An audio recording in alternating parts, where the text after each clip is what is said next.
Alam mo ba, may gin na may 24th karat gold flakes. Ang Watenshi gin mula UK ay isa sa pinakamahal sa mundo, nagkakahalaga ng $2,700, ₱150,000 per bottle. Alam mo ba, gin and tonic hindi lang pampasarap, pampalaban din. Noong panahon ng British Empire, ginamit ang tonic water, na may quinine, bilang proteksyon laban sa malaria. Para hindi matabang ang lasa, hinaluan ito ng gin, at doon nagsimula ang sikat na gin at tonic. Alam mo ba, ang gin ay nagsimula bilang gamot. Noong unang panahon, ginagamit ang gin bilang panggamot sa sakit. Ang mga Dutch noong 17th century ay uminom ng gin para sa kidney problems at digestive issues. Galing ang salitang gin, sa Dutch word na jenever.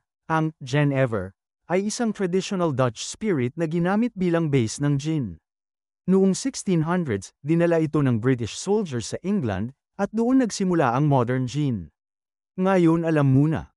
Follow for more trivia, comment down below for more content, like and share.